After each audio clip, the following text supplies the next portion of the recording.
first and the only presentation this afternoon online will be by Philippe de la Harpe, and he's already online, so the floor is yours. Okay, that was mine. Thank you. I'm very honored to talk to you today, and I hope you got some strength back during the coffee break, since the topic at hand may have some business impact for you. Can you speak a little bit louder or a bit closer to the microphone? It's only for the speakers online. Closer to, is it better so?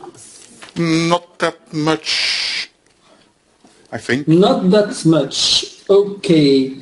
So is it we'll fine try it everywhere? Can you hear him? I hear you very well, but I don't see any reaction. Please, okay, please go ahead.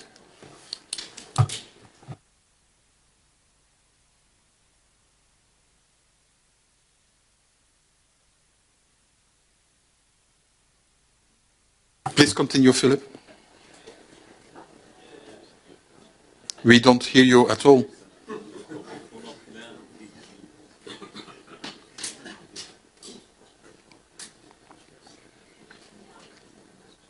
Philip, are you still with us? We don't hear you anymore.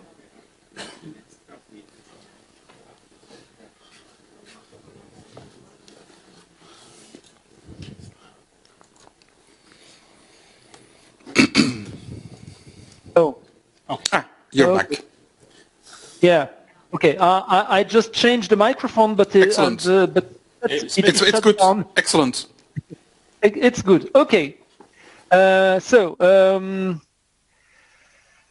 Philippe de la Harpe, engineer, been working with many aspects of data, measurement systems, onboard diagnosis, now AI and applications, and today I'm going to talk from my perspective as a convener of the Senelec Survey Group on digitization of railways and specifically the impact of the Data Act. So what with the Data Act?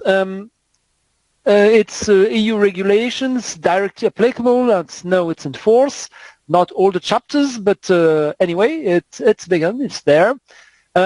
First thing is the creation of a right of users of connected products to access and share the data generated by the use of connected products. And this is very important. Data is always important, but this is key. The AI Data Act is designed to enhance the EU data economy and foster more competitive data markets by making data more accessible and usable, encouraging data-driven innovation and increasing data availability. And then it tries to ensure fairness in the allocation of value of data amongst the actors of the data economy and clarifies who can use what data and under which condition. So it's really the heart of the Data Act. There is also something to protect smaller businesses. Other aspects of the Data Act are not negligible, but may have a lesser impact. It's the sharing of private sector data with public sector bodies, the portability of cloud services, which may be indeed very interesting because we know that major cloud providers prevent you from changing of supplier, and some safeguards, again, illegal international data transfer, but I'm quite confident that you didn't do any of those, so it won't be a concern for any of you.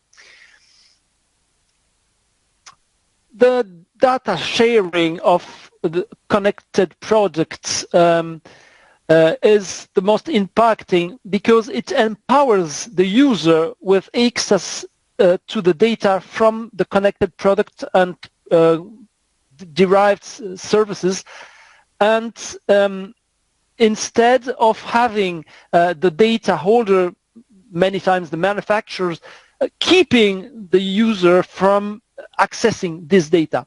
And it also protects smaller player in the data economy that is nowadays preempted by the bigger fish. Thus, it is something that changes the way we balance the power between the various actors of the value chain. So the one having control of the production of data is not anymore the one who will keep all the value for him.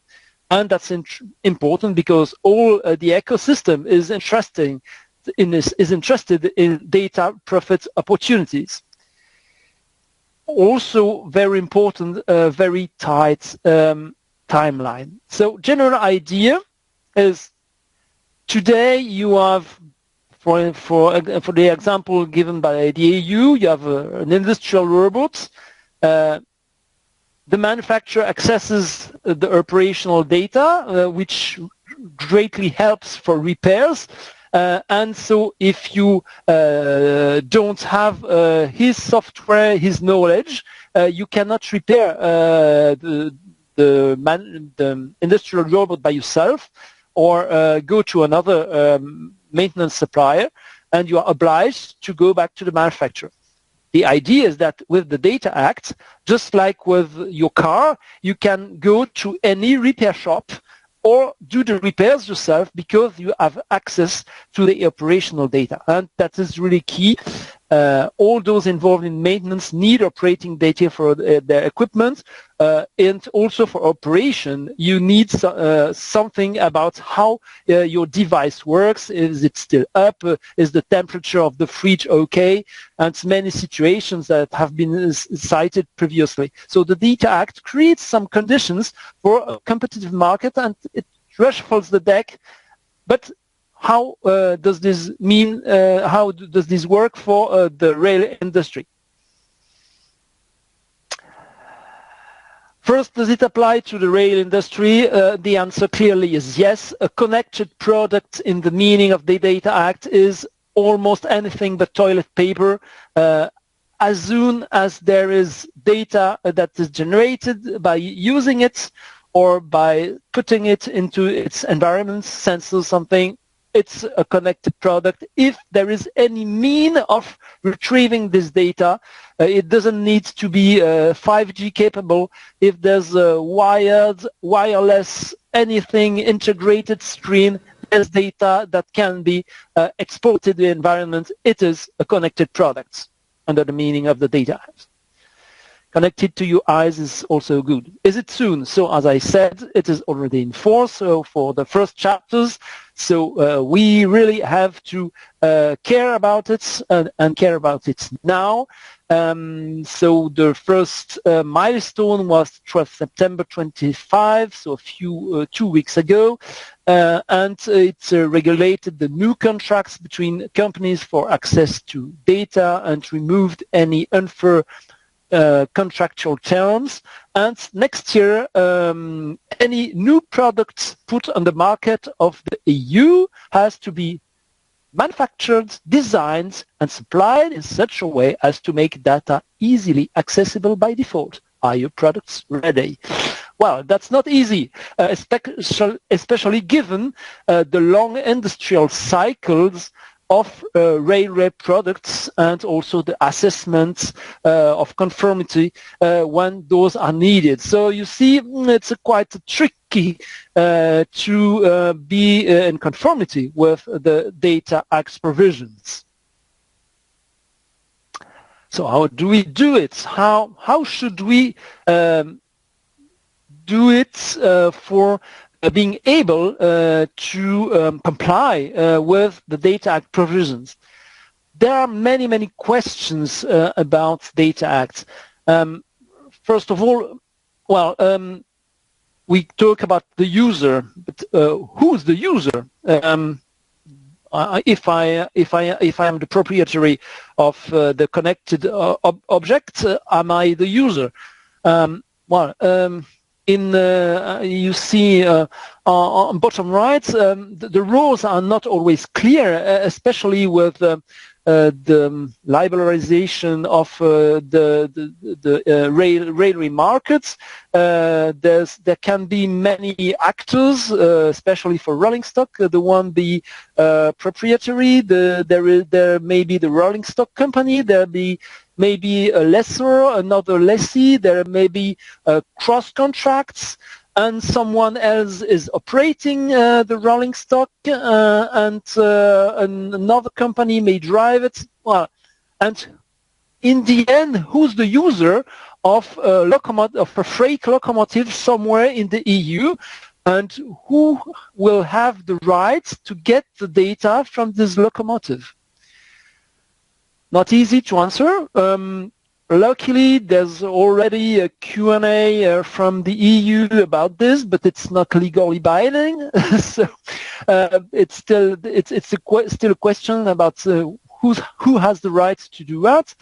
And then, well, same questions naturally for the data holder. Who's the one in the role of data holder? The data holder being the one obliged to make that data accessible, and who can be a recipient. Recipients being typically a third party, typically the entity in charge of maintenance, receiving the data from the operating device given by the holder to the user. But let's say connected product is the locomotive. Yeah, it may be a locomotive, but upright. You see, there are many levels of connected product, because inside the locomotive or inside the EMU, there may be other connected products. Typically, the power pack. A power pack, where you all, I think you all know what it is. There's there's a motor plus the electrical generator, and this is I would say a modular independent unit which has sensors, which produces data, which exchanges data with the rest of the train, and may also exchange directly data to the ground. But there are also subunits. The control unit, which is the digital heart of the power pack. So when we say connected product, what is the level of granularity sorry, that is to be addressed by the Data Act? Because in the end, some chips on an electronic circuits could be considered as a connected product, because they have many capabilities, and so this level has to be addressed when talking about what consists of connected products, and what is the perimeter of the data. Data itself, what is to be considered? Is it what categories of data are they really generated by the use of the product? So system design data, naturally not, because that's not generated by the use of the product. But software versions, parts information, it's questionable, because it's updated by the user. It's a result of maintenance. There's something about that. And if you add the DPP on the Data Act, there also may be interesting questions about what has to be shared from the manufacturer and the various actors of the maintenance cycle with the user who operates the product, or with the various ones who maintain it. What is quite clear, however, is that what has to be made accessible is the raw or pre-processed data, just what is sufficient and necessary to make this operational data human or machine readable, not just incomprehensible codes. And it 2 excludes minutes left. 2 minutes. Yeah, I just have one of the slides. And this excludes the result of additional investments, typically smart maintenance algorithms or things like that. So there is still an incentive for industrials to develop value based on operational data from connected products. So there are many, many issues to be addressed in order to be able to apply the requirements of the Data Act correctly. And this should move. No, it doesn't. My God. So, okay. So what we do at Senelec TC9X is to go for guidelines, common guidelines that may help all the parties apply the Data Act with confidence. Because the problem is then, how can we have reasonable presumption of conformity and limit disputes and legal unsafety. So what we have done was review the Data Act provisions, exchange with DG Connect and DG Move. So we see that it's possible to move about the date of placing on the market for railway products, to have a possible sectoral transition periods. And this supposes also to show some goodwill, and so show that we want to go for it and build some application guidelines that will be recognized by the railway community. So as it is now, we are drafting a proposition of work item for these guidelines for next TC9X plenary, and then hopefully we will go for writing it and helping the sector cope with these new regulations. And I hope there will be more contributors to this fantastic work group. Thank you for your attention. Thank you. Thanks a lot. The next speakers are all inside the room. So the first one is Marina. She was already here in the panel 1, but she will also present more deeply the content. So we had first the introduction via now the Digital Data Act. We're now going to ERA, how it's going to be implemented on a lower level. Then we have RailML on the standardization part, and then some practical examples on the topic. So it's a full session on data from the top to the bottom. Very technical, more technical, no?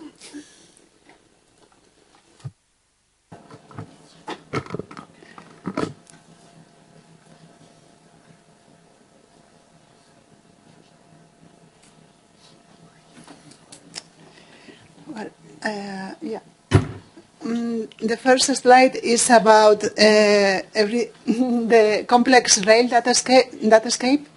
Nothing new. It's just to recap that the railway has plenty, from the data point of view, is not only the normal challenge when you try to exchange data, it's also that this data or the asset linked to that data is moving, so it represents another challenge. And apart from that, those, I don't know if perhaps it's better if I sit at the same distance. And the question is also that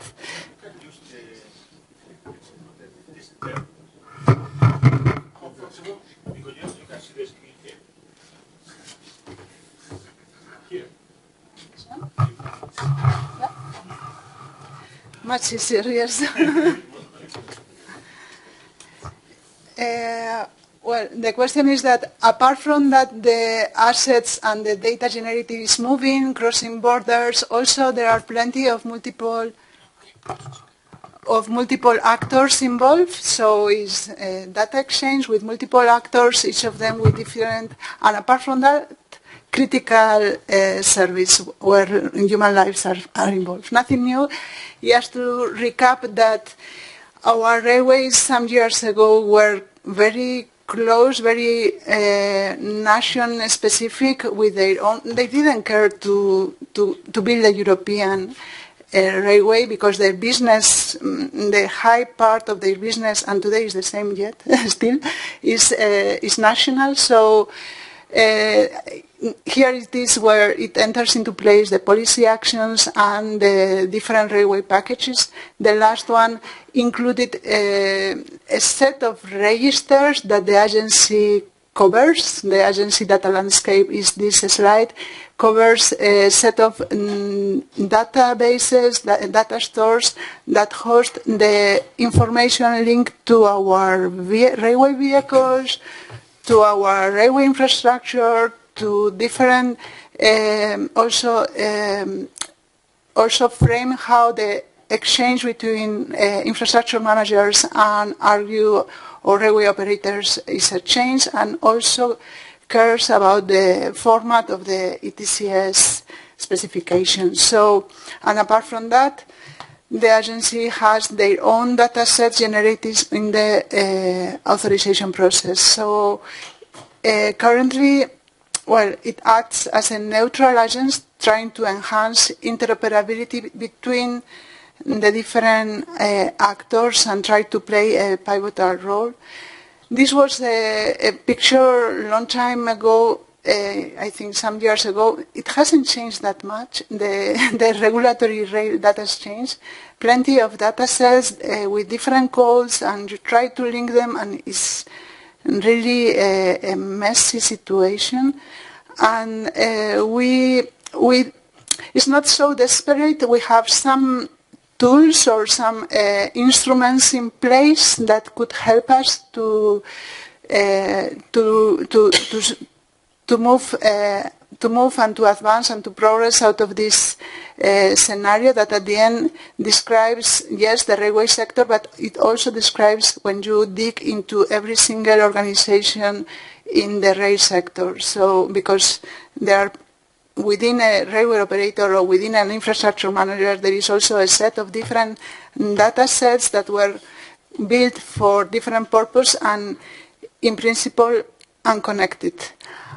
And what does it mean, this lack of interoperability, of data interoperability? Well, if you measure for public services, imagine that our security, social security was connected everywhere, we will be saving about 5.5 billion euros per year. That's the number that the Commission identified when they launched that Interoperable Europe Act that promotes the interoperability of data using what they call a European Interoperable Framework to exchange data between public institutions or between public institutions with other stakeholders.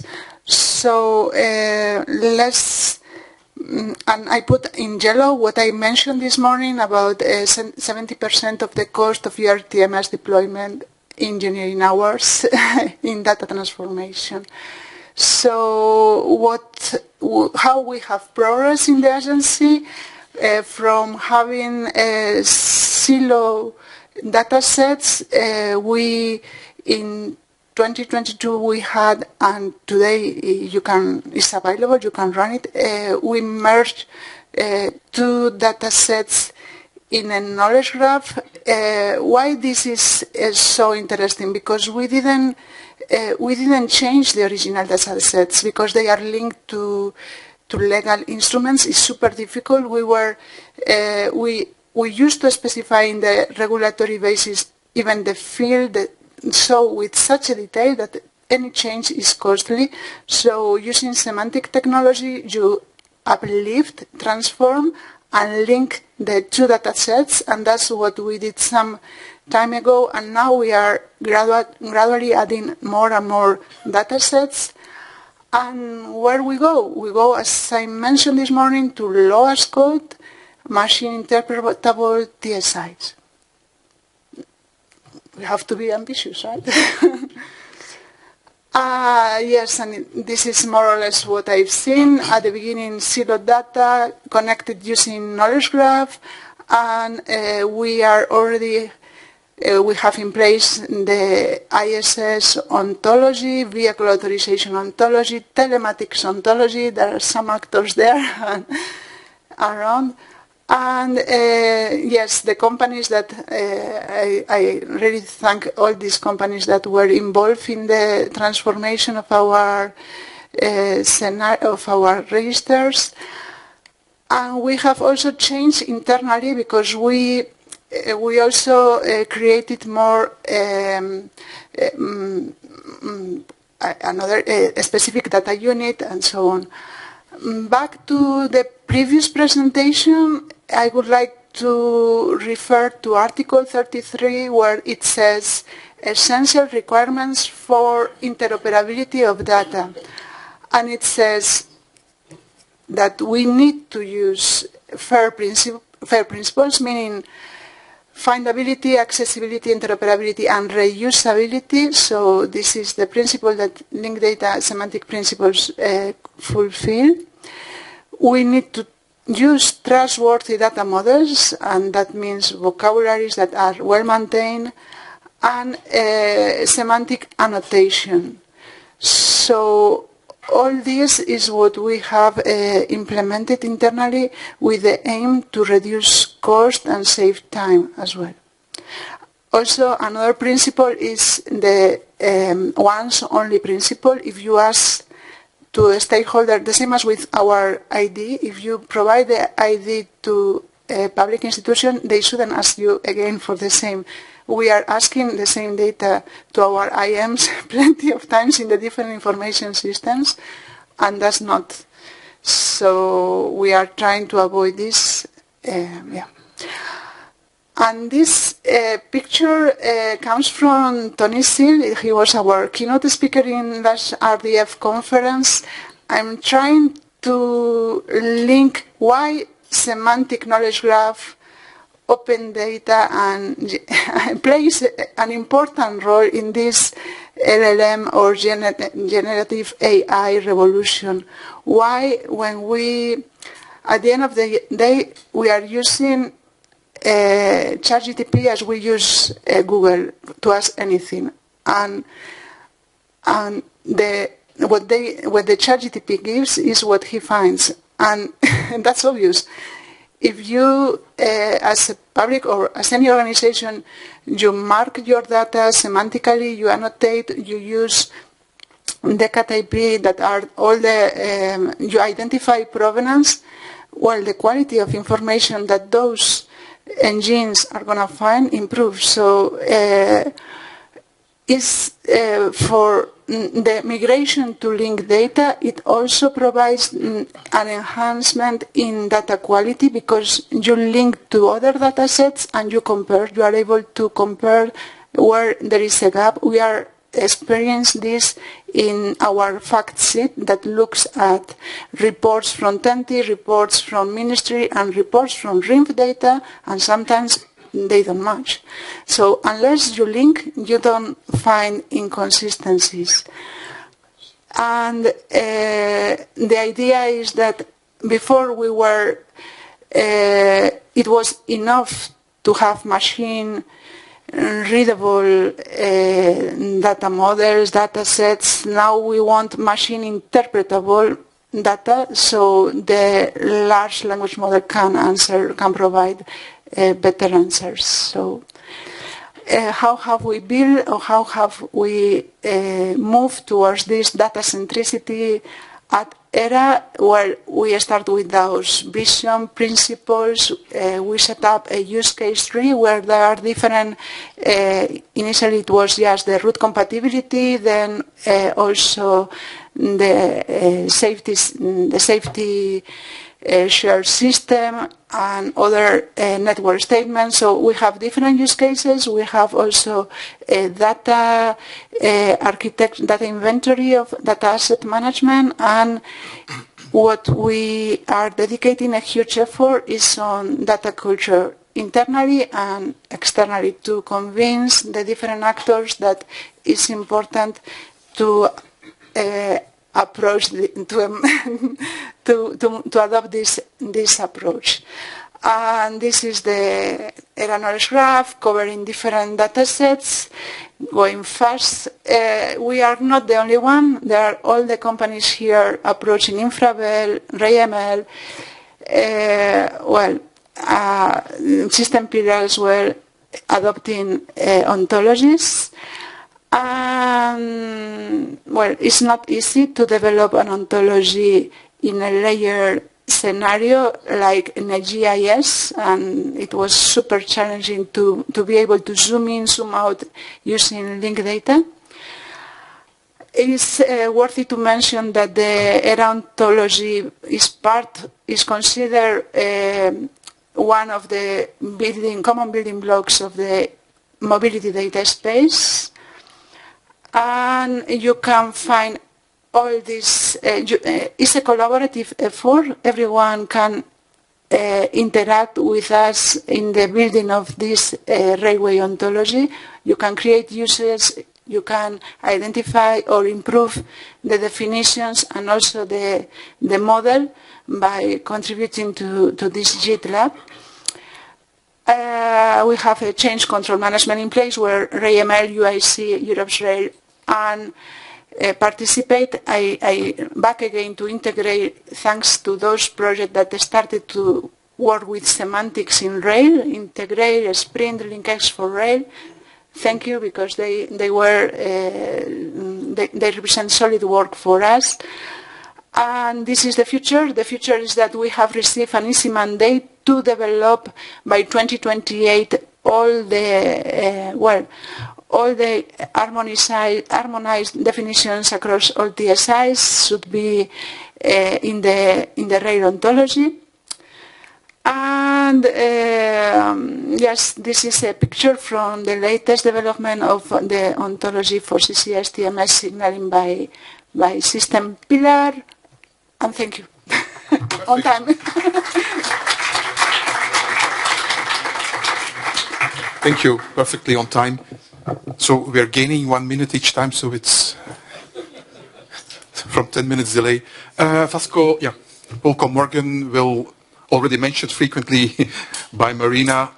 So the RailML is already introduced by Marina and by Vasco Pol, so I don't have to introduce you.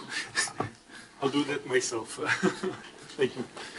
Thank you. Welcome. I was a little bit afraid when Vasco said that he was looking for retirement with RailML 4 and then my successor, and then he looked at me. But it was for the presentation, so. Maybe. Yeah. So okay, this. You can talk during dinner with him and work out the details. Yeah. Yeah. So thank you for not introducing me. So my name is Matthias. I'm from Europe. More specifically, from the country that has the best French fries.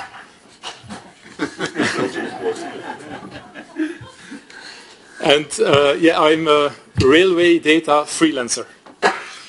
I've been working for 15 years with Infrabel, and at a certain point in time I decided to do something else. And since then I've been working with the Norwegian Infra Manager. So everything that Vasco has said before, well, it's true. I can acknowledge that, and it's partly also the reason why I'm here, of course.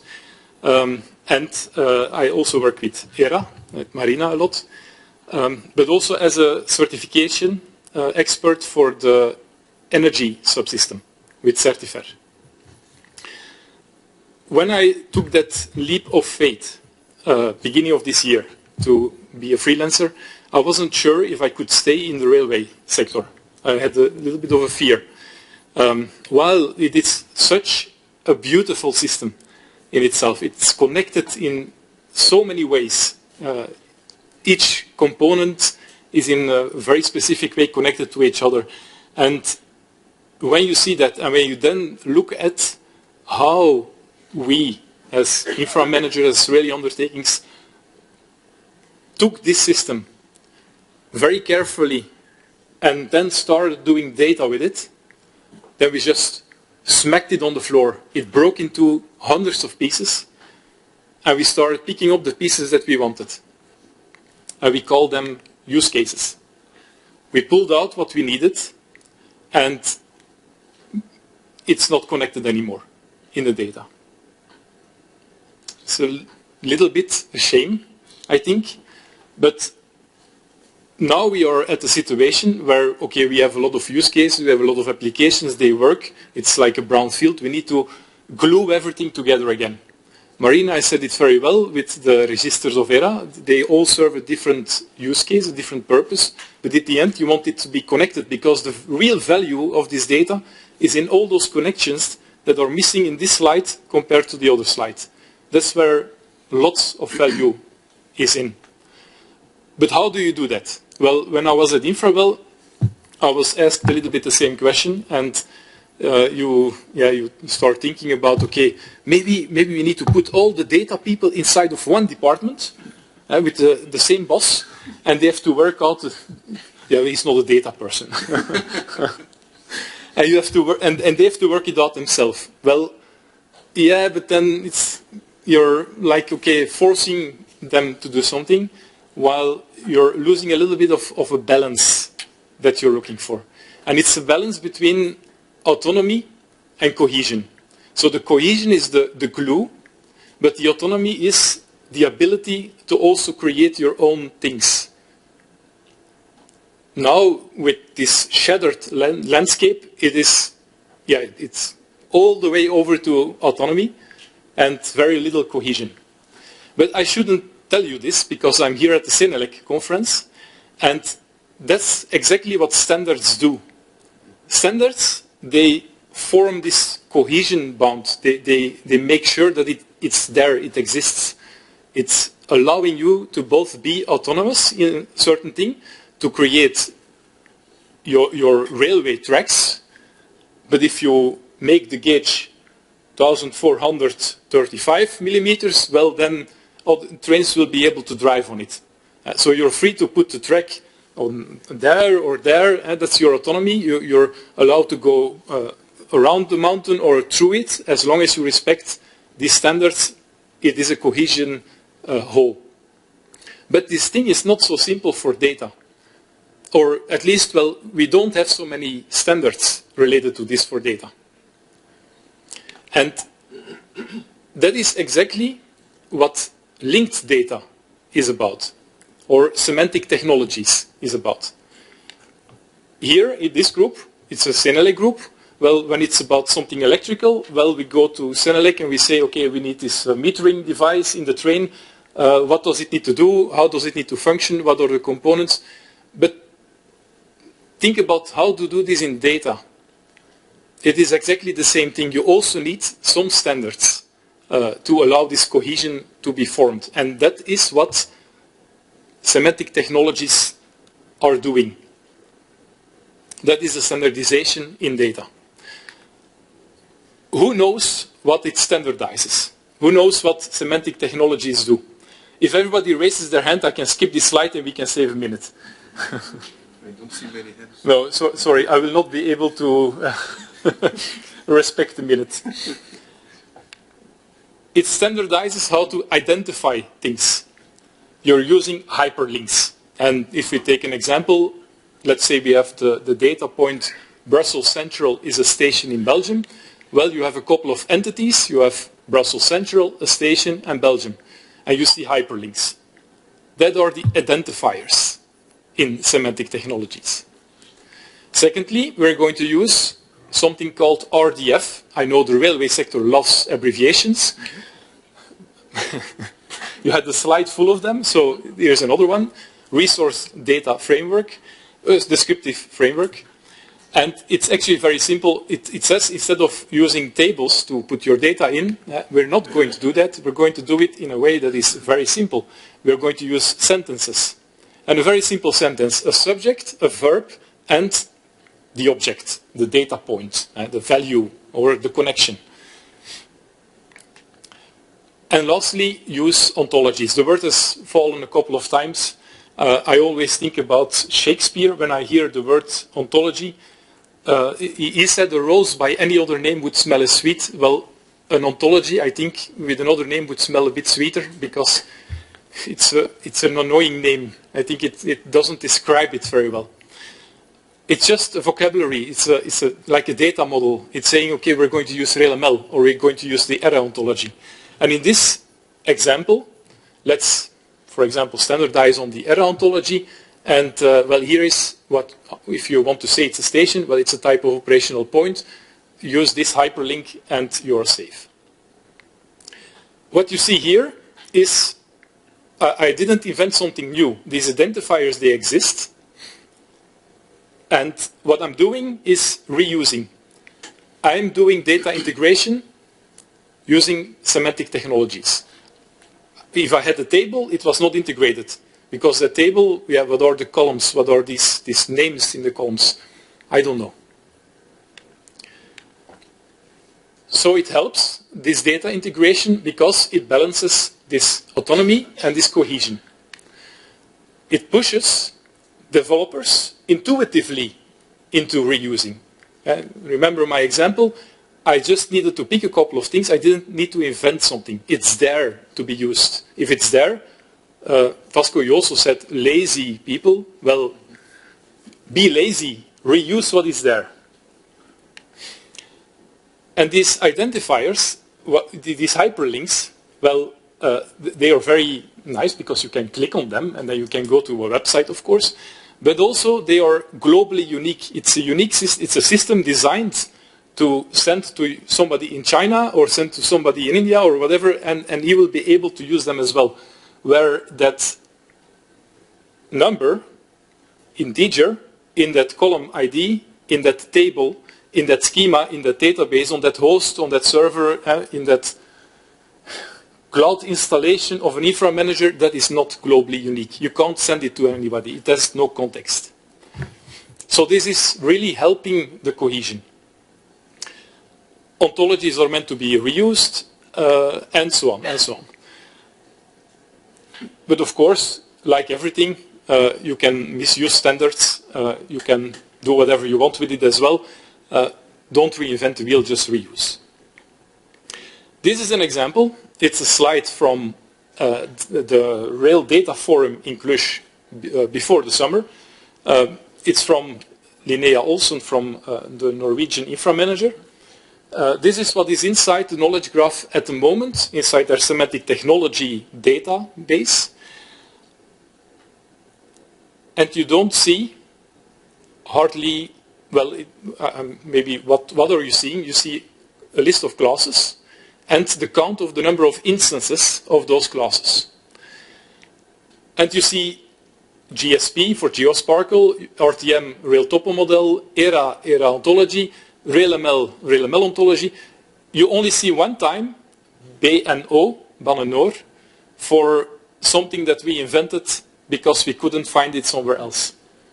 And okay, now today this slide is the slide is not bigger, the font is smaller, and we have to put more things on it, of course. But it's still the case. So we reuse as much as possible. So we are integrated. A little bit about data models and ontologies. Because this previous slide, well, you saw a Rail Topo model, you saw RailML, both had a track. That's a bit annoying, of course, because which track is what. And it's a bit a story about the bigger fish. The more use cases your model supports, the more useful it is, because you have more use cases, but the more complex it will be as well. But it also allows for more integration. But of course, you can create a model, say it covers a lot of use cases, but these are really proof. Do you have an application that can prove it? I did a bit of an exercise. This morning we talked a little bit about telematics. These are some of the models used in telematics. And then you see the list of use cases that these models support. The bigger fish. So if you choose a model and you want to be data integrated, choose the one that supports more use cases. That's kind of the point. Another slide comparing, well, not comparing, it's just putting on the slide what the use cases are for ERA Ontology and RailML. Vasco already presented this. Well, it's just to give you an idea about what is supported by these ontologies. Now, the proof of the pudding is in the eating. If you have this ontology that says those use cases are supported, can you find examples?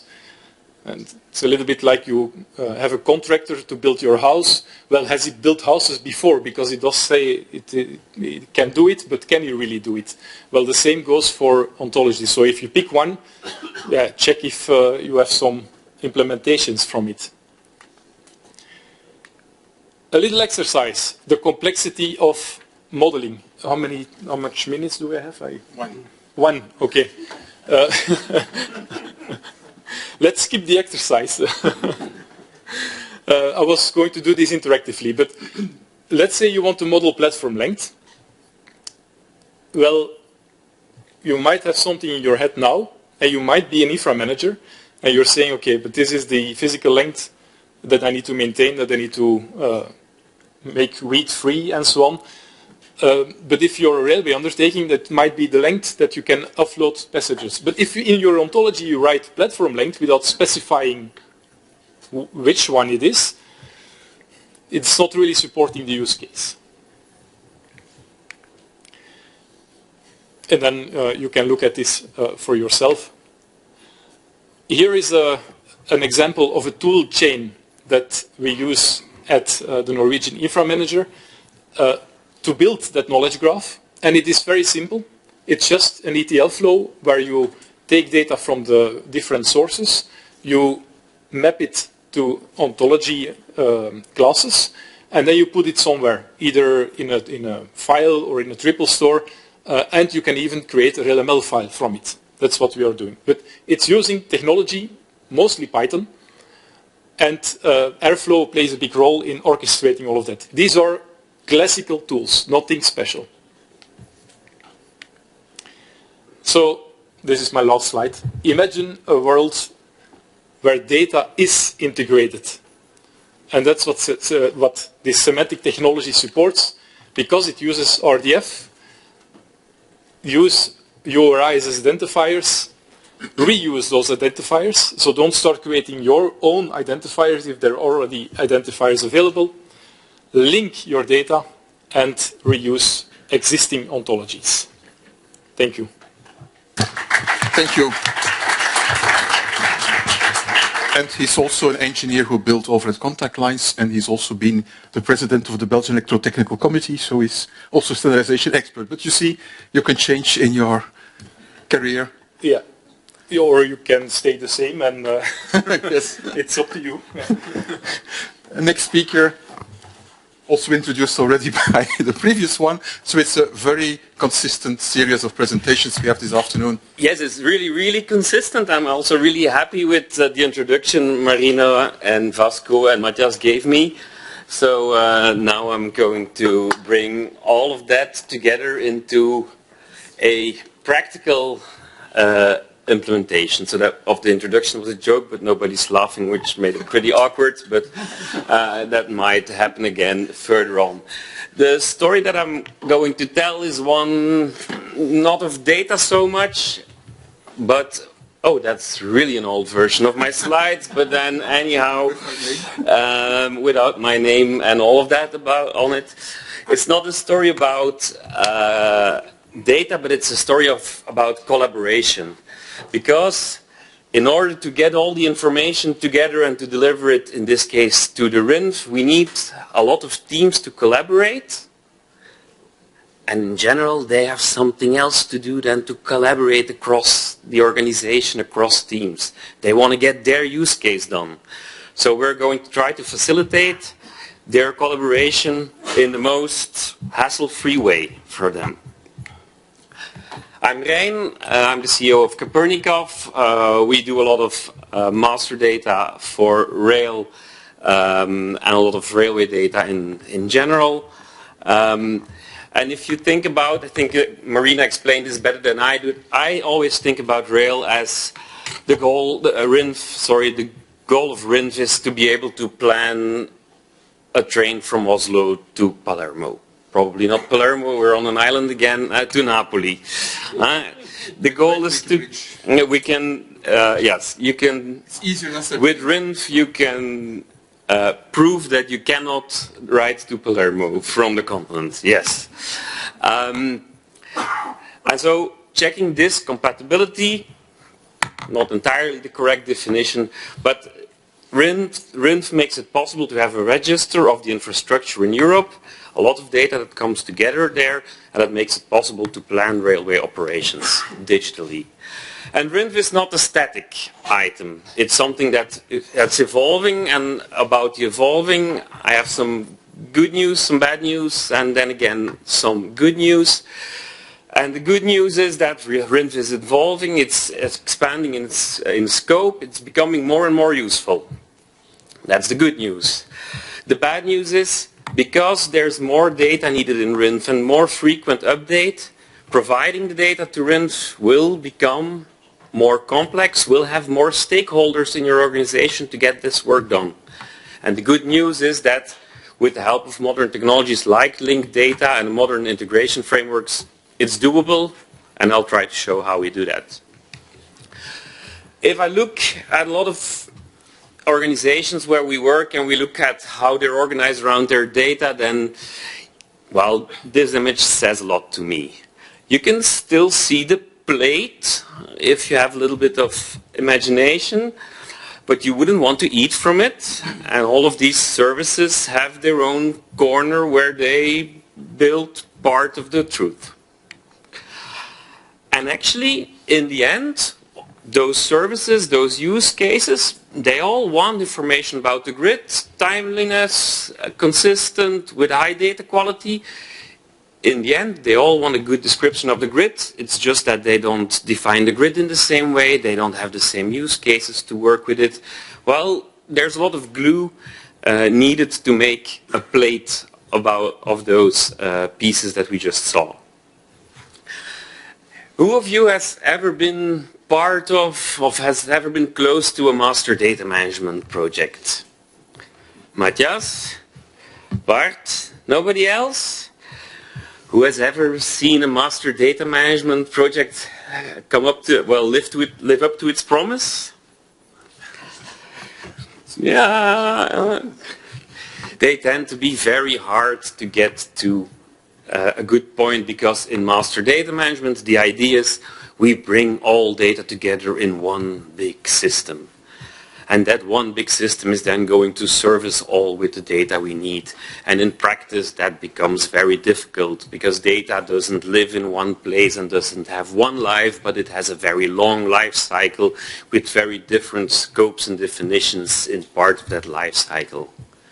And I'm going to skip this for the sake of time, but I'm willing to talk about the 2 dimensions of time all evening if you want to. And our master data management system has to work with very diverse data, which is created for maintenance, which is created for the build phase, which is created to do exploitation, which is created for the sake of geographical references, and you would need a hell of a system to be able to combine all of that. And my advice would be not to attempt that anymore. And actually, that's also the advice of the previous speaker. Do not attempt that anymore. It doesn't make sense. It's not the modern way of trying to integrate data across your organization anymore. I'm going to skip reference data management as something else that you shouldn't try to do. And as Matthias already explained, there is linked data as a very modern way to be able to keep data in your different systems that exist often for very good reasons, and that you will not be able to get rid of because the stakeholders that need those systems will never allow you to, but you can try and move them into a more linked way to work together, where the identifiers are shared, where definitions come from ontologies. I'm not going to explain this in detail. And now we come to collaboration. Remember all those stakeholders with their systems that all describe their corner of the grid from their perspective with their scope? Somehow we're going to have to make them collaborate in order to have a more general view of the grid, to make it all come together in one way or another. And to preach a lot of orthodoxy is not going to make you very popular there. It can be handy to have some a grip on data quality of your data sources, but very often from the data consumer point of view, you don't have a lot of handles on there. And we're also going to provide or propose a solution here. Who knows what Git is? Some people. What Git does? Somebody explain to me what Git does? When is Git useful? Working together. Yes. Git is making developers work together across the globe in a in a way where they can be anywhere and work in different time zones and still work together towards a data product, which for Git in general is source code of software, but it doesn't necessarily need to be. And the blue line you see here, that's the popularity of Git if you compare it to the other source versioning systems over time. And what makes Git so good is that you can work decentralized and still make it come together in the end, which is, I think, what we need here for to work on master data of our infrastructure model as well. You'll have different departments, they'll have different scopes, they'll have different timelines in which they work on data, and still in the end you have to find some way to make things come together, just as software developers have been doing over the last 20 years, and they have become pretty damn good at it. Git is a de facto standard for this thing, and the concepts are very well known, and it works pretty well. So, as it is a good idea, we stole the good idea and reapplied it to another concept. What you see in Git is this kind of branches where everything leads to, in this case, two endpoints, where one is in green the development endpoint, and in yellow is something that goes into production.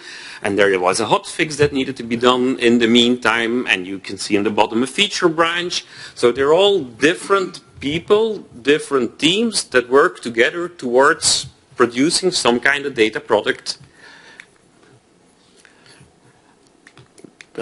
Let's skip this. And you have the same kind of thing in asset databases. There is the master database that you currently often have, something in SAP for asset management, for instance, or something for operations. There's a couple of integrated systems that get and push data to these systems. There's a couple of loose cannons that often also bring in some handy information. And then there's campaigns and BIM and all kinds of systems that bring in data from time to time. And in SC360, what we try to do, and that's the master data management, I shouldn't call it a master data, the data integration layer that we're building at Infrabel with linked data, we bring all of these together, we collaborate in a dispersed way, we bring information together from different sources. And it looks like this, from left to right. There's plenty of different sources with their own life cycle. It can be the typical relational databases that everybody has. It can be plans, it can be one-time drop-offs, all these kind of informations. We'll bring them in. We convert them to delta streams, and this is maybe worth spending a minute on.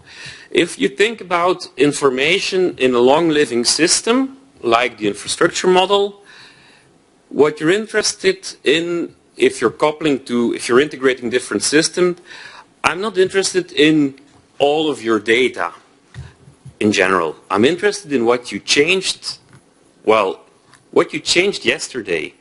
If I have all of your data once, and you can tell me day after day what you changed, then I only have to treat your changes and see whether they adhere to my quality standards.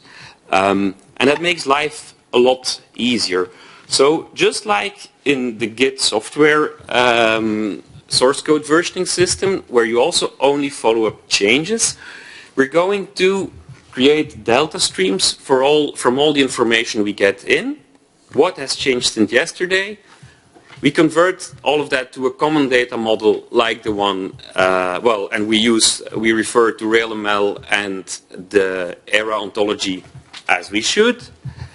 Then the next thing you have to do is, if you have two data objects from two different sources that seem to talk about the same switch, that seem to talk about the same signal, then you have to confirm in some way whether it is actually the same switch or actually the same signal. Because if they're two separate, they're two separate, and if they're the same, they're the same. And you can do that manually, or if it's very easy, you can do it automatically. But that's what we call identity management. And then if you have different sources on the same object, they might disagree on a parameter. They might disagree on a property. One might say, I'm on line 69, and the other one might say, I'm on line 69A. And one of them is right, and one of them is wrong. So there's survivorship selection. You need a way to choose. You need a way to choose what property you take from what system. And that same thing can be automatically or can be manually done.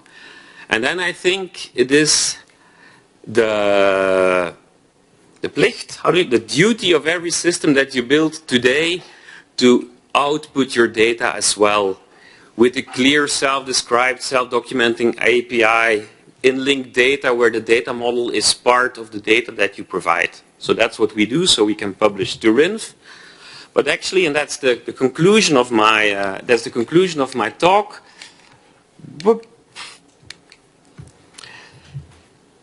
If you build a linked data system to provide data to RINF, which you actually will necessary to do as an infrastructure manager, this is actually a big opportunity to also provide data to your other data consumers, to your other operational systems, because there's actually lots of customers for these good, unified, integrated data.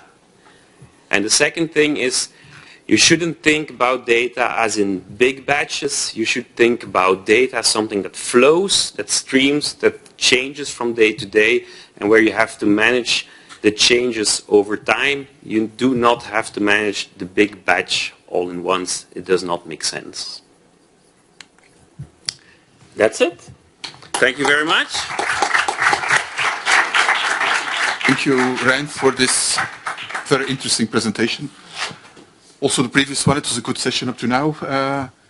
We're still building further on these blocks. Now it's on how we can use such data on ETCS. So, yeah, floor is yours. That's there, pointer.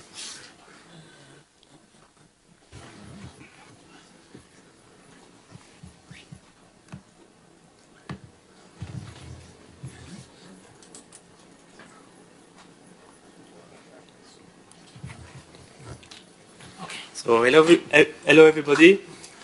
I'm happy to be there to share my presentation about data for ETCS rollout. So my name is Numa Cugno and I'm from CGLEC. So CGLEC with a G, not with an N. And I come from Belgium. So I have over approximately 10 years of experience in high-tech industries, and so I'm leading the business development at CGLEC EMCS. And so today I will talk mainly about the data, about ETCS. So a short reminder about the ETCS, European Train Control System.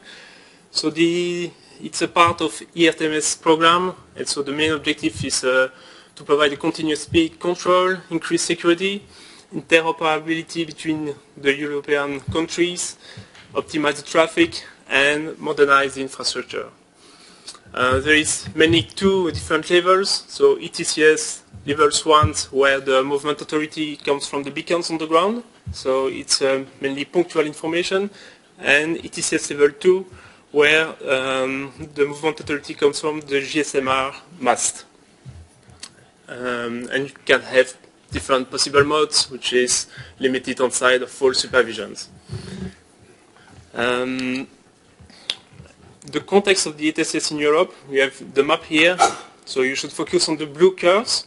As you can see, in Belgium, we are among the leading countries regarding the ETCS rollout, where Infrabel is the railway network operator.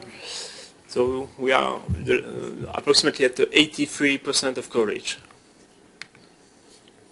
Now let's look at the V-cycles for ETCS projects. So you start with the specification, with data. So you have to provide some layout data, tracks lengths, tracks gradients, maximum tolerized speeds, and the SRS. And then you go to the conception of the ETCS system. And here you will define security distance, accelerating, braking performances, braking curves, and also SRS. And then you come back, and yes, between the specification and conceptions, you have a link between a file, so it can be for XML, LML, MSR. And then you come back, you go up the V-cycle, and you come to the test and validation part. And typically, the overall cycle for an ETCS track side project is approximately 2 years. And you have to do this using a standardized safety approach based on the EN 50126, and typically using the highest safety level, CL4, which need to use reliable data and also safety approach. And last thing, you have mainly two contributors. Specification comes from the railway operator, while the conception and test validations comes from ETCS supplier. So what are the needs regarding the V-cycles? First, you need to perform the data acquisition, validation, and visualization. You also need to be sure that your input file is consistent.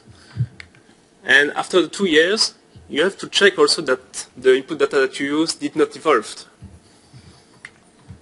For reliable data, you also use heterogeneous data. So for instance, human versus automated data.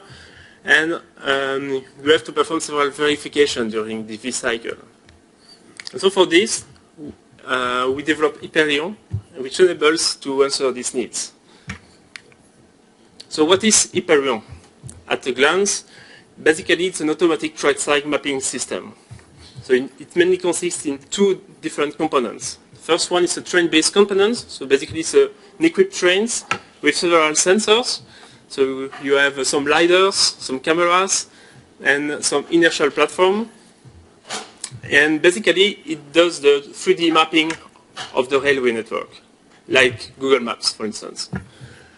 And the second one is an office-based component, which is doing the post-processing of this data so that we can extract the useful information like signal positioning and stuff like this. And the target is to do this while the train is going at the full speed, let's say up to 120 kilometers, and to get an object localization less than 30 centimeters. And the goal also is to map both sides in a single run. And so this has been developed for Infrabel in Belgium to provide accurate inputs for the ETCS projects. So if I go to the details, the train-based component, so you have stereo cameras that acquire high resolutions images for small element detections. So you have 2 cameras per cabins. You have 3D lidars, which enables to perform detection of suspended elements, where you have point clouds. You have also 4 2D leaders at the bottom of the train, and it enables to get ground element identifications like beacons or stuff like this. And in this case, it's a high resolution readers. You get millimeters resolutions, and you get an image acquired every 4 centimeters. And finally, you have also data acquisition systems, so where you have inertial navigation system using accelerometers, gyroscope, GNSS, to precisely localize the trains. And so with this, all capture data are synchronized. So once you have the data, you need to process them. So this is the office-based component. And the main challenge is to perform the processing quite quickly. Our target was to make it below 3 times the test campaign duration. And you have also to want to have an identification rate which is very large, so above 99%. So the method is quite basic. You first detect interest zones in the image, and then you classify the interest zones. And it was trained with a conventional neural network in different conditions, cloudy, sunny, stuff like this. And the identification is then validated by the operator. So this is the different elements that can be detected. It's a short subset. So you have panels and signs, switches, signalings, train buffers, level crossings, catenary masts, ETCS beacons, crocodiles, and then at the end, every information gets summarized into an infra-XML file, so that if the operator wants, he can compare the different files for several months after an acquisition, so that he can compare if there is some evolution of the infrastructure. Hyperion is also used as a maintenance tool. So, for instance, it can characterize the ballast profile. So, as there is some constraints to respect the gauge of the ballast. It can also be used with vegetation to detect vegetation within a login gauge, and some other applications are under development. I want also to highlight another project that you are doing for Infrabel, which is closely linked to ETCS. So ETCS is mainly about protecting the train passengers, but here we want mainly to protect the operators working on the field. And so what we want to do is to remove the human factor in procedure and safety measures, so that we can digitalize safety measures as far as possible. And this is a project from Infrabel, which is called Safer Ways P.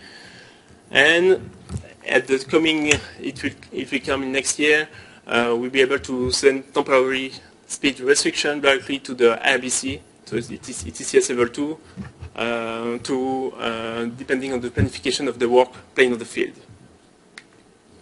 So this is a small illustration of what we are doing regarding this project. So the operator can send a request to make an intervention on the field, and then once he got the authorization, the protection will be applied by a central calculator, and the communication with the interlocking will be done. And then the operator on the field will get the authorization to work safely on the field. And then he can also get some security alerts and stuff like this. And so what we are doing for this is the central calculator in a SIL 4 for the real-time work execution. We're also doing the tablet, which is in SIL 2. And for the work planification, we are developing the tools, which is TE3 class tools to provide input for the V-cycles of the projects. So I think, yeah, that's all. Thank you very much for your attention. Thank you. That was before the 3 minutes was shown, so excellent. So Per, it doesn't mean you got 3 minutes more, but because we start with 10 minutes delay. So Per, you're welcome on the stage. You've been here in this ICT for Railways already multiple times, so yeah. Many people know you already. Yeah, and I try to keep standing. Yeah, yes. Happy to be here. I have been in the ICT workshops since Milan, and a number of times since then.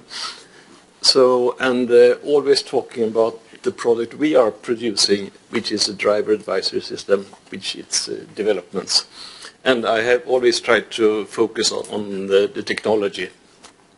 So I will come back to the naming of the system, and then I push this one.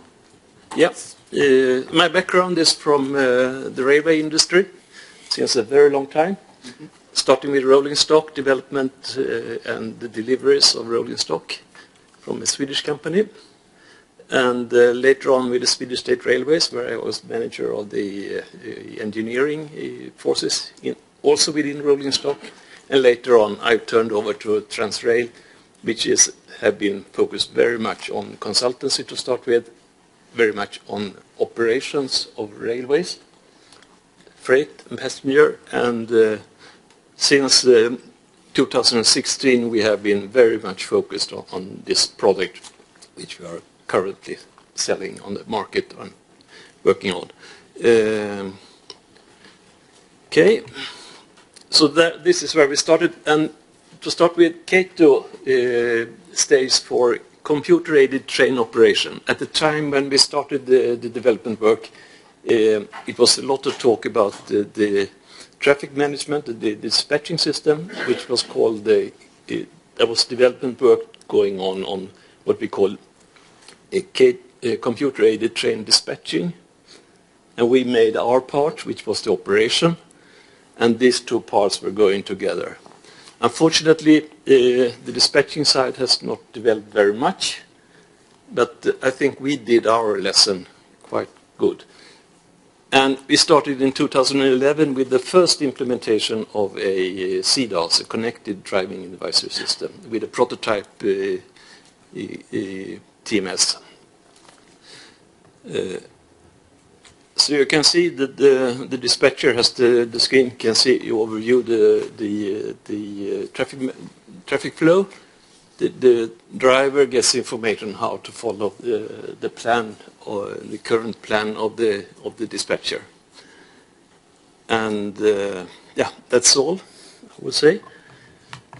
The basics of the system is we have a mathematical model where we go through building a mathematics of the train and all the performance of the train, the infrastructure, including signaling, all the aspects of the timetabling and the timing management of the services, and also other trains on the line.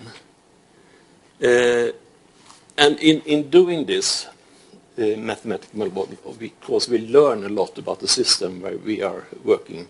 For example, the signaling system, we have learned very much of the actual function of ERTMS, which we have in some places where we are driving trains.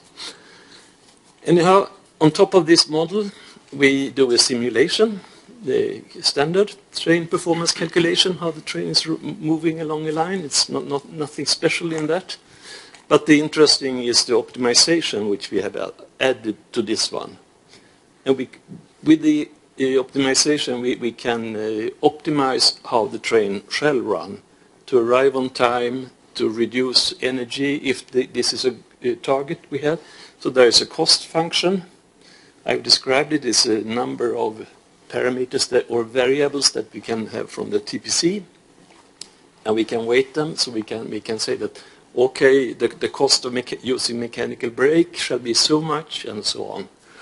The use of electric energy shall be weighted so much, and so on. And the optimizer will find us the lowest cost solution of running the service. And I'm happy to say that we started with a very, very difficult situation, heavy freight trains in the north of Sweden. But this model, the algorithms that we developed, have worked very well down to metros, where I will end this presentation, by the way. Also that the model that we have developed that can be used for very many purposes, not only as a driver advisory system, but actually to learn about the system in total. And of course, this is a digital twin from the very start, and it fully matches the definition of a digital twin system. I will not go deep into how it works in our product, in the driver advisory system, but how we use it in other aspects.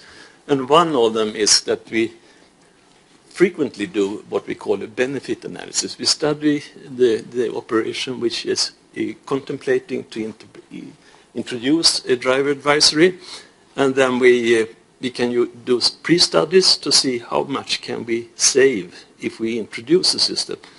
And to start on, we do logs of how trains are running on the line as they are driven today.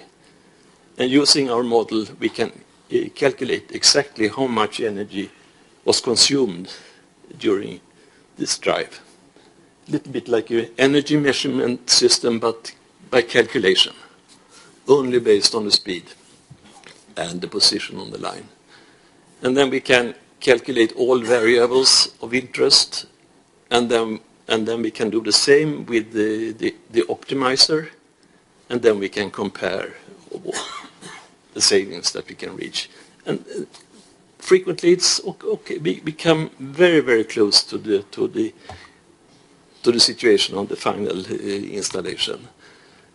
So, compared to a field study,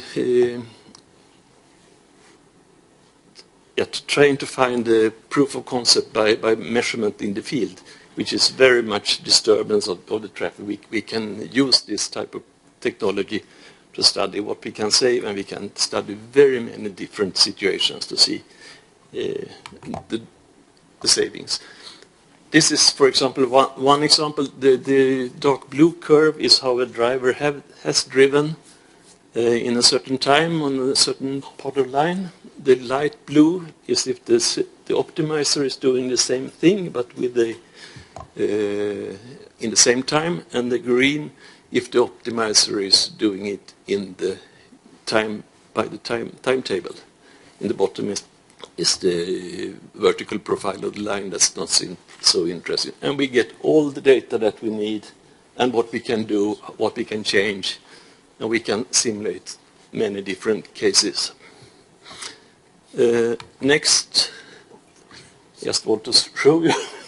This is a measurement of by the energy measurement system, that there are the blue points, a measurement each 5 minutes, and the light blue is if we use our calculation for the same energy consumption for the same train run. In the first part, the train is standing still at the station, and it does so in the end of this run. So we are, to our calculation, which is only the traction energies, we are adding the consumption due to heating and ventilation and so on, so that we have that included in the comparison. And I would say it comes very close. So we are validating the ARIS data that we use, and at the same time we use the ARIS data to validate what we are doing, so we can see it's a good comparison. It works.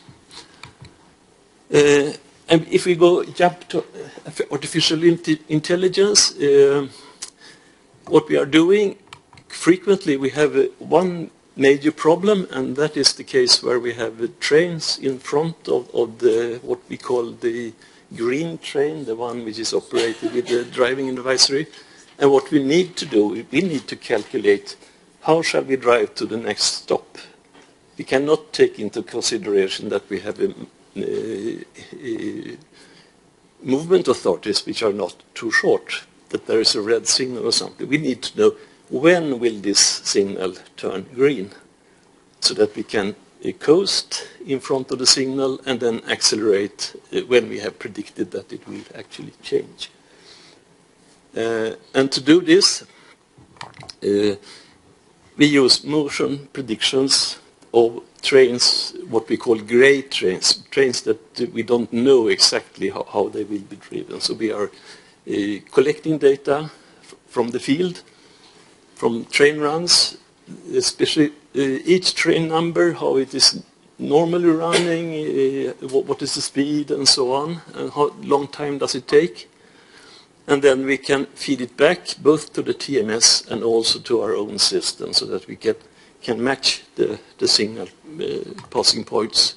And this is just one example of the predictions, where you have on the vertical is the prediction and how close it comes to exact timing of the arrival to the point, and the other is how long before the arrival to this time are we getting there. So you can see that when we are about 40 minutes before, we are coming down below 1 minute and better.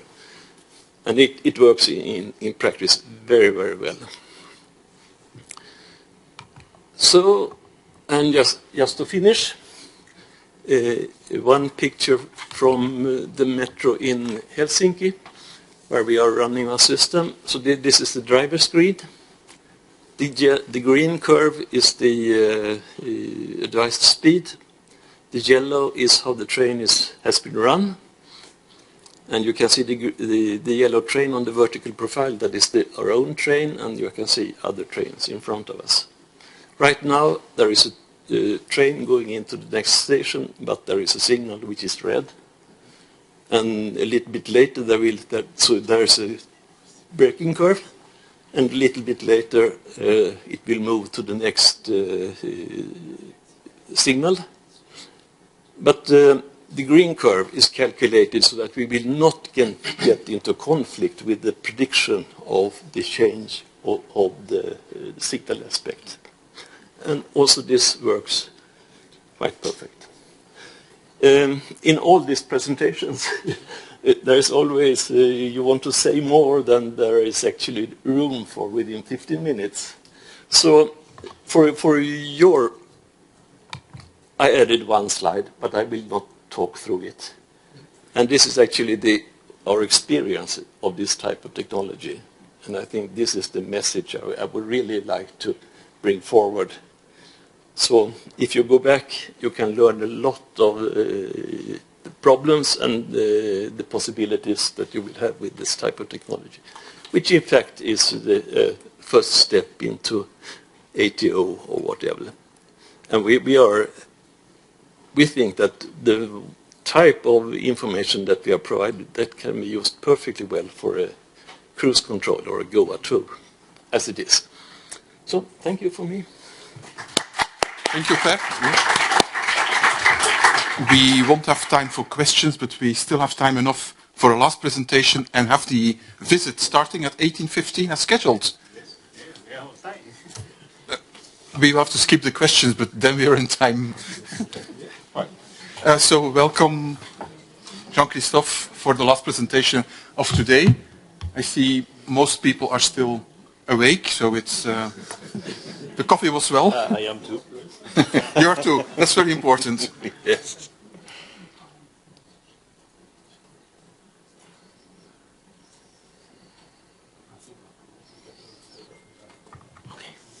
Shall I start? What is yours? Okay. So, hi everyone. Thanks for attending. I'm Jean-Christophe. I'm senior researcher in the research center of Mitsubishi Electric in the city of Rennes in France.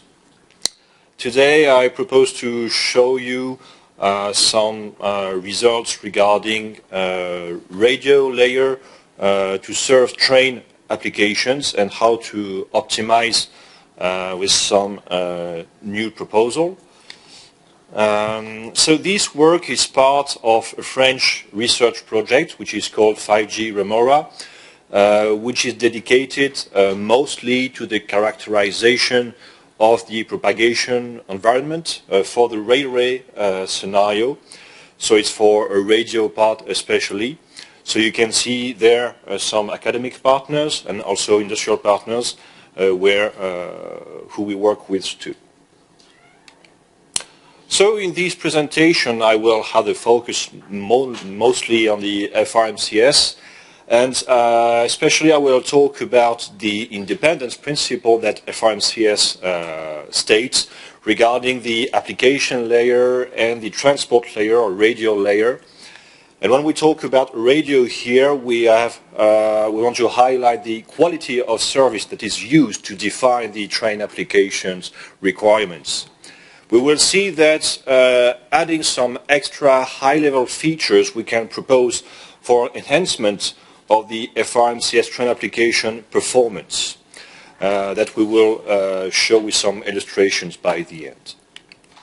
So first, the FRMCS, as you may all know, is the next generation after the GSMR, okay, for mobile communication system for railway.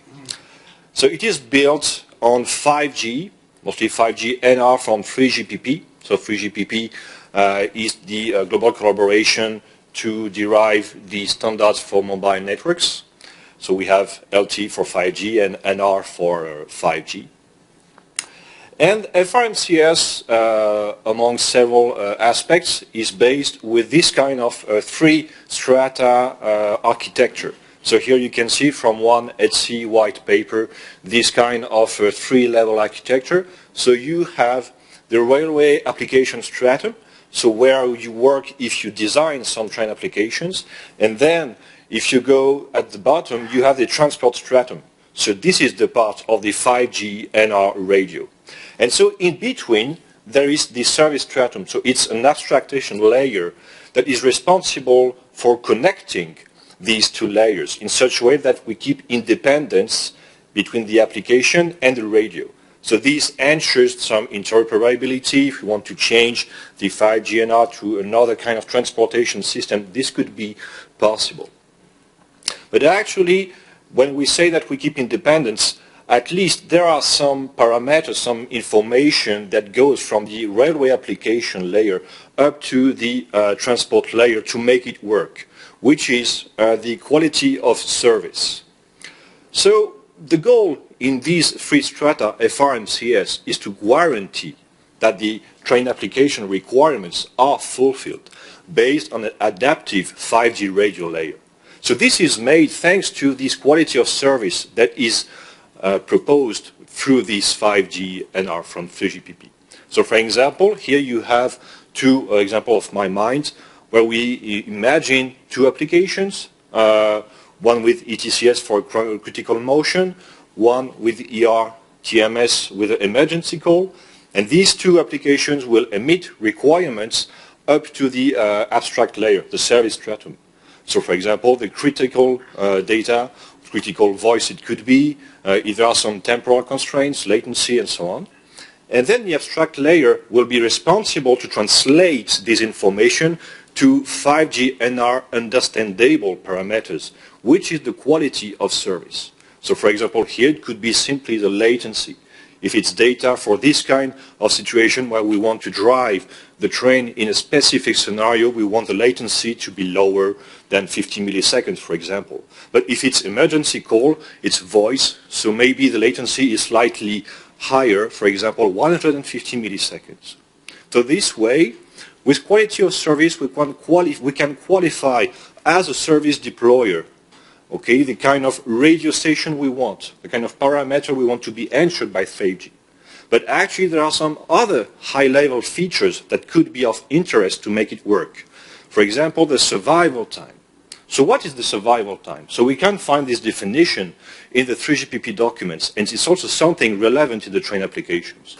This is the time that an application consuming a communication service may continue without any message. So let's have a look to this picture on the top. We are working in ETCS. We have a radio black center sending some movement authority messages to an onboard ETCS application in a train.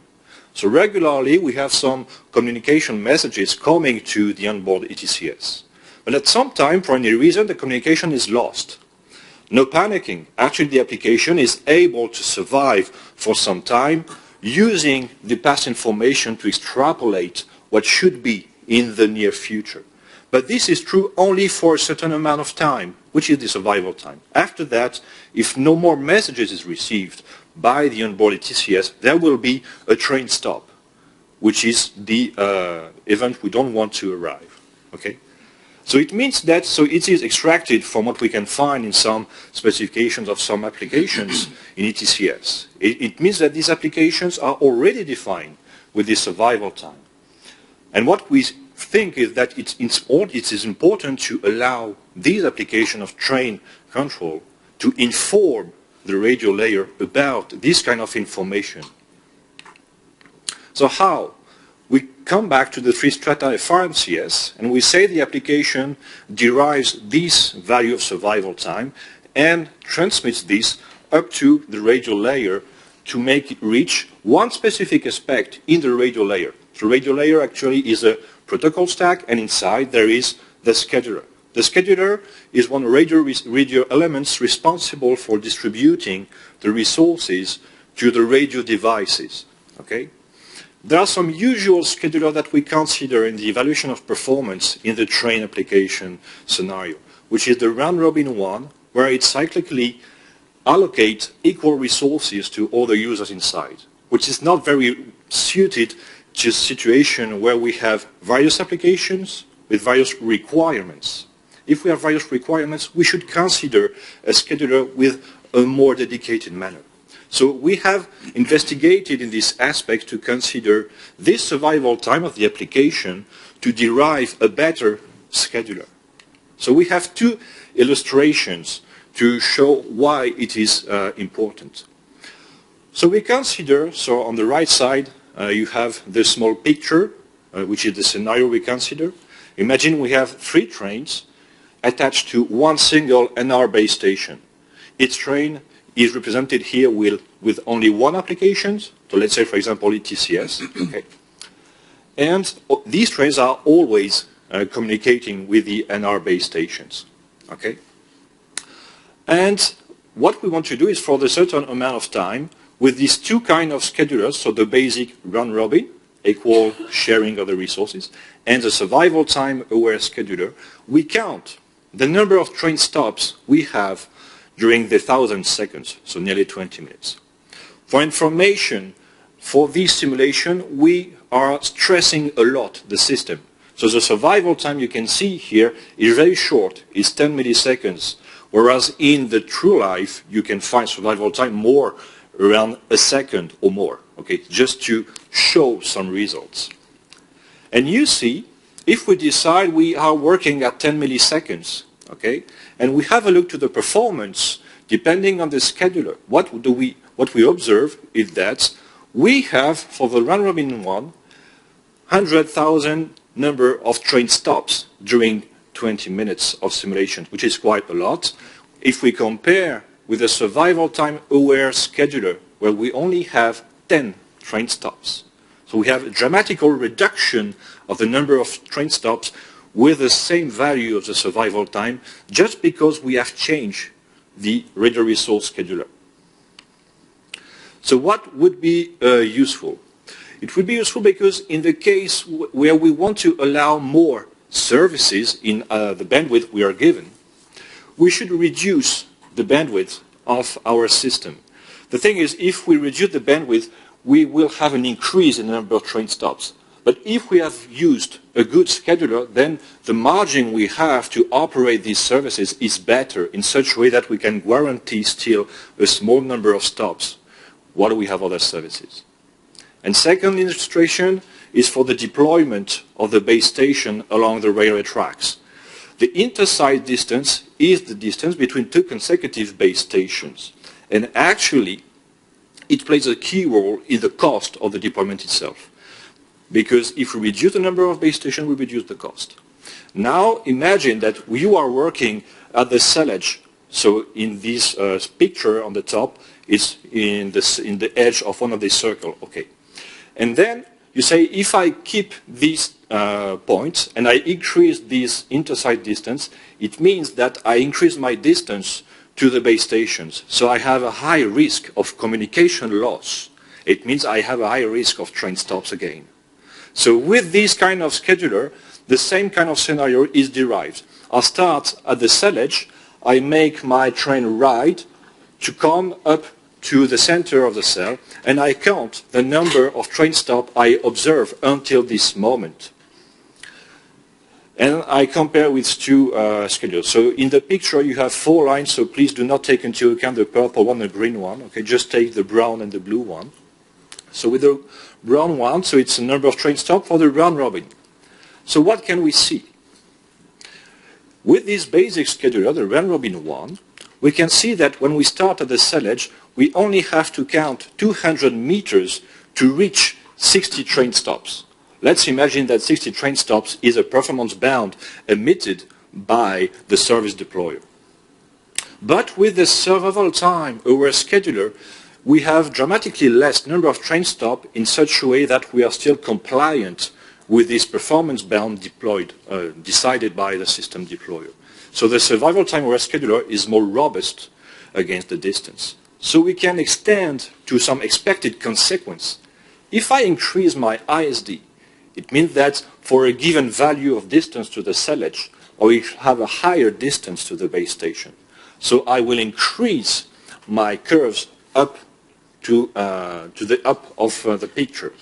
But still, with a round robin, I could be above the performance bound admitted by the service deployer, while with a survival time aware schedulers, then I keep some increase, but still below the performance bound. What does it mean? It means that the deployment density is reduced while keeping good performance of my system. So to conclude, taking into account the FRMCS paradigm and how 5GNR is working by now, we have thought that it could be interesting to add the survival time in the way of working of the radio layer.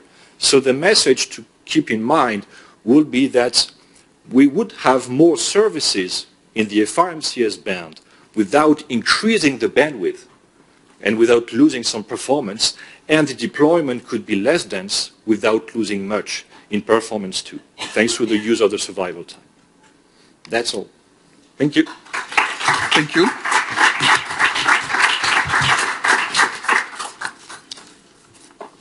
José Antonio, where is the meeting point in 5 minutes for the visit? It's here? Here. So if people have to go to bathroom, you have 5 minutes, and back here in 5 minutes for the visit to the university. For the speakers, there is a dinner. Have you sent the invitation? Okay. So you have to look in your mailbox. There should be a location for 8 o'clock for the speakers for dinner this evening. And tomorrow, a very interesting session, cybersecurity at 9 o'clock. So be back in time.